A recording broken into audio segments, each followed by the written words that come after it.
شب قدر کے مسائل۔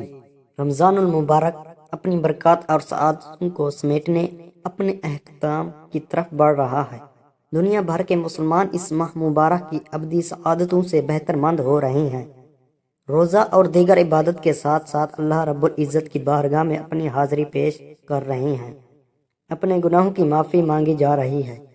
طویل قیام و سجود سے اپنے خالق و مالک کو راضی کرنے کی کوشش کی جا رہی ہے، اور دوسری طرف اللہ تعالیٰ کی رحمت کا دریا بھی جوش پر ہے۔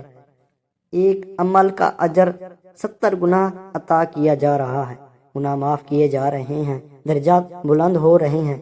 اس حسین ماحول میں ایک عظیم رات کا تذکرہ بہت مناسب ہوگا، جس کا ذکر خود اللہ رب العزت نے اپنے کلام پاک میں کیا ہے۔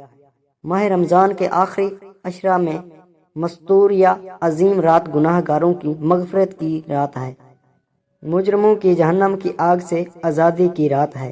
یہ عبادت، ریاضت، تسبیح و تلاوت، درود شریف کی کثرت، نوافل، صدقات، خیرات، عجز و نیاز مندی، مرقبہ و احتساب عمل کی رات ہے۔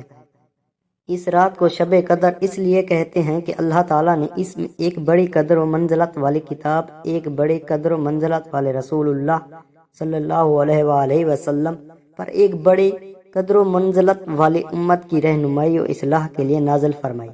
چونکہ اس شبے میں اعمال صالحہ قبول ہوتے ہیں اور بارگاہ رب العزت میں ان کی بہت قدر کی جاتی ہے، اس لیے اس کو شب قدر کہتے ہیں۔